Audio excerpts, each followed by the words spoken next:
Hello, bienvenidos a otro episodio de Amiga Date Cuenta.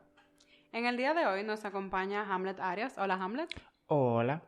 Pues les cuento un poco. Hamlet es psicólogo clínico, está terminando su máster en psicología clínica y de la salud, es apasionado por el arte y todo lo que tiene que ver con el aspecto humano del arte y la humanidad en general. Bienvenido, Hamlet. Ay, muchas gracias. Muy bella tú como siempre. Ay, qué lindo, gracias. Bueno, pues en el día de hoy vamos a retomar un poquito el tema del episodio pasado. Me gustaría aprovechar que Hamlet está aquí para hablar y detallar un poco más sobre otros tipos de relaciones de comida. En el episodio pasado hablamos mucho sobre los comedores compulsivos, pero también hay otro tipo de relaciones que son malsanas. ¿Cómo cuáles, Hamlet, por ejemplo? Vamos a ver. Ok. Bueno, algo importante para mí que quisiera destacar es el aspecto de comer y alimentación. Debemos desvincular ambas cosas. Comer es ingerir algo, pero no necesariamente es nutritivo. Cuando hablamos de alimentación, pues es algo que nos nutre de algún modo. Eso debemos como tenerlo muy claro porque cuando hablamos de trastornos alimenticios tenemos que vincularlo desde esta perspectiva, digamos, nutritiva.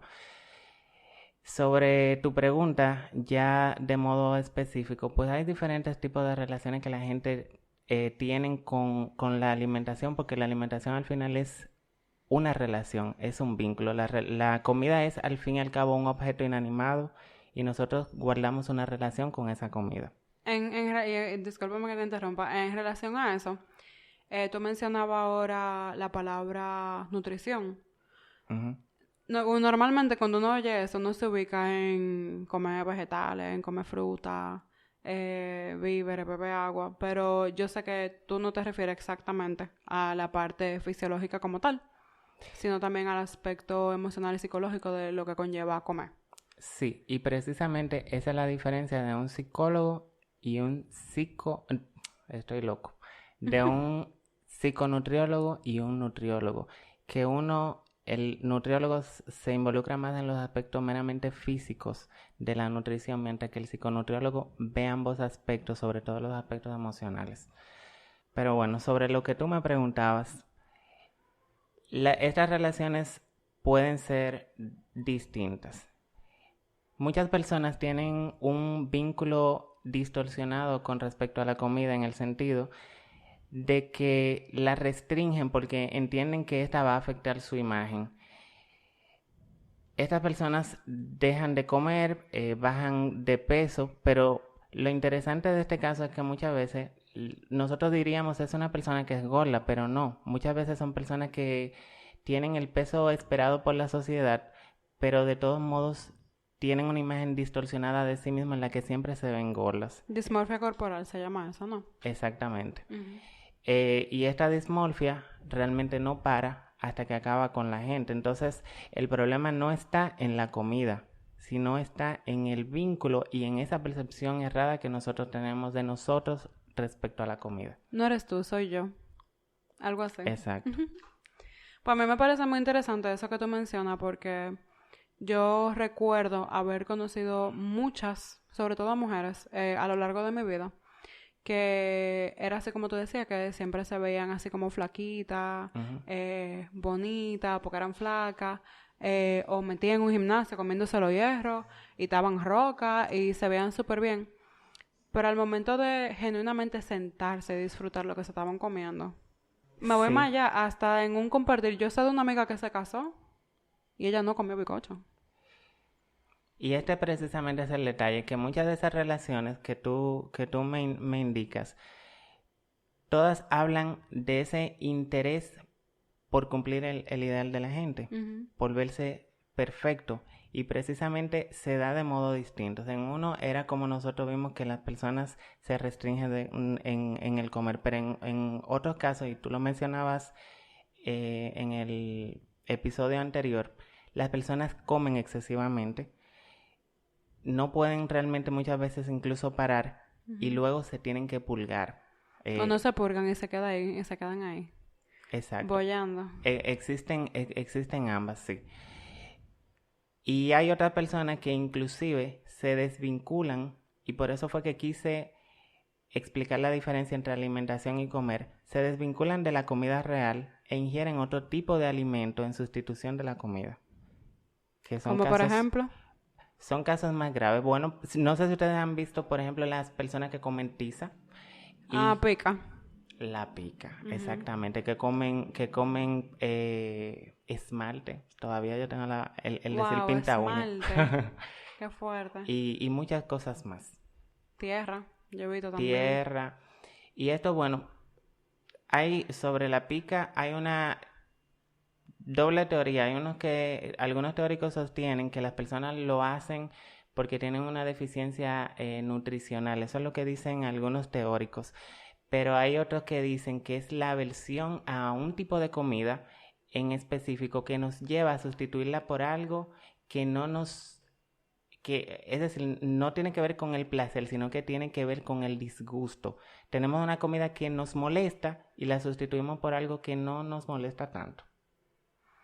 Wow, entonces, ¿qué tan fuerte tiene que ser eso que tú termines comiendo algo que no es comestible, por ejemplo?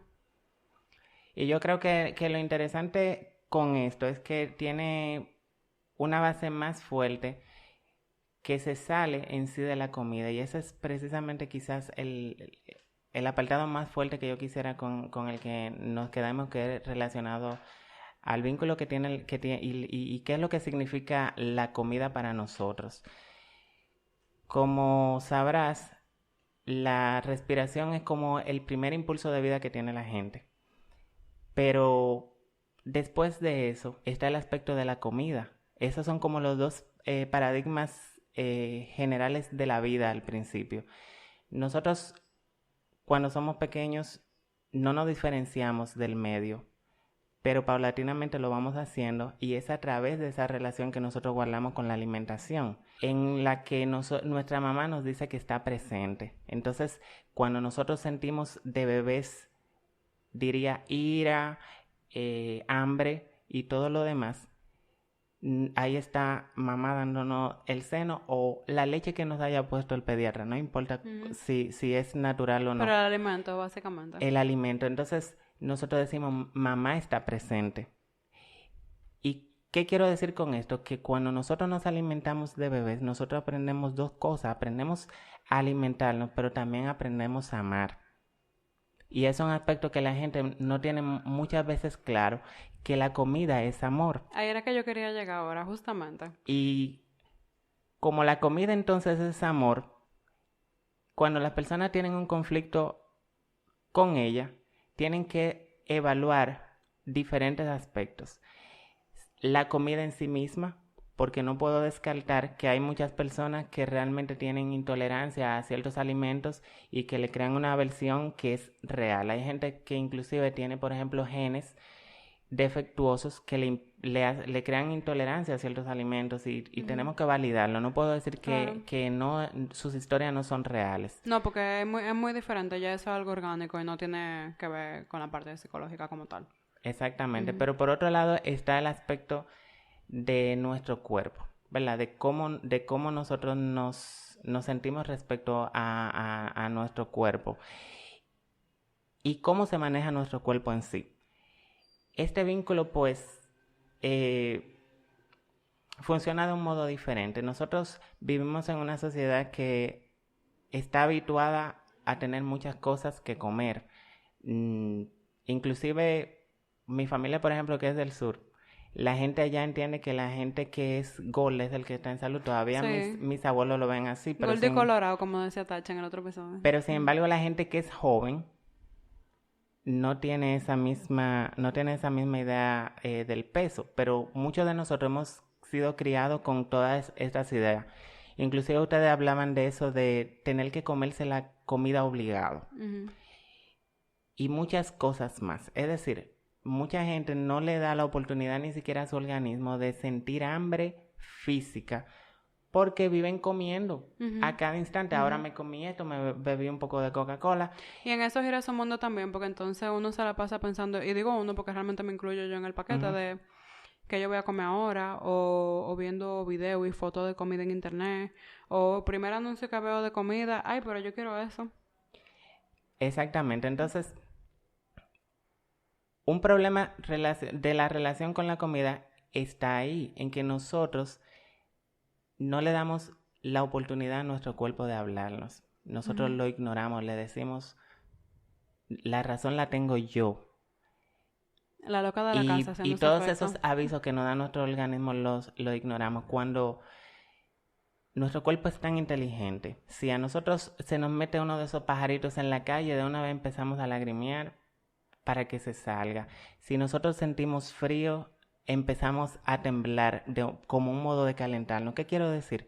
Nuestro cuerpo realmente sí sabe hacer las cosas, pero nosotros las ignoramos. Y ahí es donde vienen estos patrones distorsionados, donde nosotros pasamos de tener un hambre real, que la desconocemos y a veces la sentimos y la ignoramos porque ya no sabemos ni siquiera reconocerla, a comer por un hambre que es psicológica, un hambre emocional, que tiene diferentes connotaciones en cada persona. ¿Qué quiero decir? Hay personas que pueden tener, por ejemplo, un trauma en su infancia, como ustedes hablaban previamente.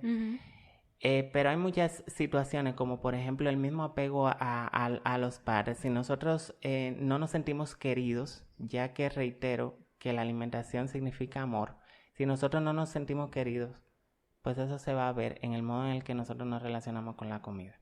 Ay, y esa era la pregunta que yo te iba a hacer ahora, como que, ¿en qué momento es que uno desarrolla esa relación malsana con la comida, así como tal?